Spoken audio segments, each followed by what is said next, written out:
Of residents and human rights groups are still against the idea of the government establishing a nuclear plant at Uyombo village in Kilifi County, insisting that the consequences of the plant are dire and that there is scarce knowledge around nuclear technology.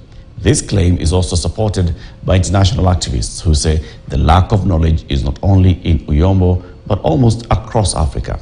Tobias Chanji delves into the matter with voices from Russia and Sweden. This even as the deadline for submission of memoranda on the draft national nuclear policy lapses today.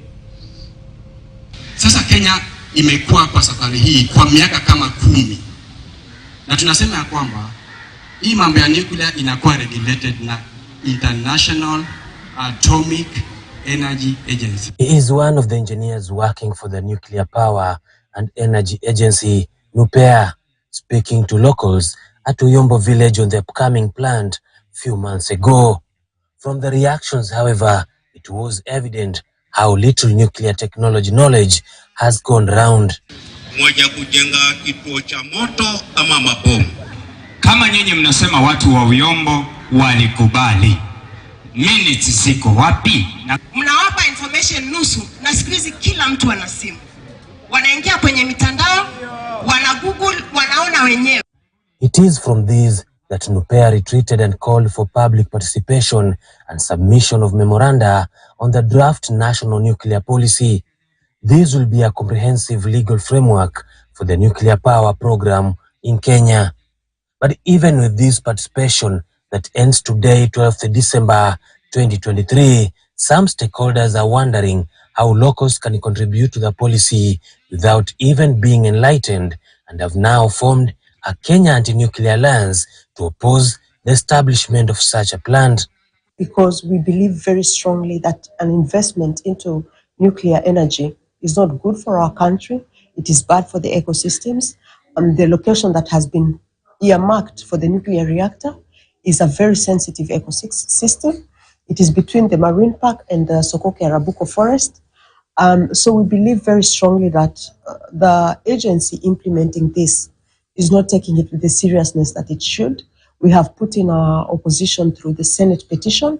Vladimir Slivak, who is the co-chairperson for Russian environment group Eco Defense, concurs that not much has been shared about the nuclear energy in Africa, as there are fewer experts. And we've seen it in many countries many times, like people asking them about like what's going to happen to nuclear waste. And they saying, oh, don't worry, we'll be utilized, we'll be taken out somewhere, we'll be stored somewhere. And then when the nuclear power plant is constructed and the nuclear waste is produced, people who said that it will be taken out to somewhere else, they disappear. And in the end, you always get nuclear waste.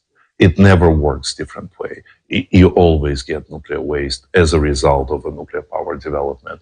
And the nuclear waste is extremely bad and harmful. A week ago, similar opinions were witnessed in Sweden as citizens took their cry against nuclear reactors to Parliament building.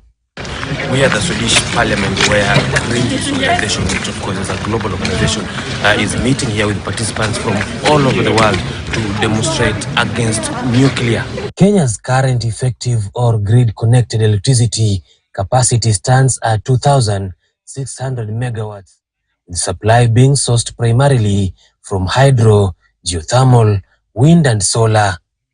NUPEA reckons that Kenya needs an additional 16,000 megawatts by 2036, and nuclear energy is seen as a stable, efficient, and reliable source of electricity. Tobias Chanji, KTN News. Ahead in sports, athletes Faith Kipyegon and Kelvin Kiptum honored for their exploits this year during an athletics gala last night.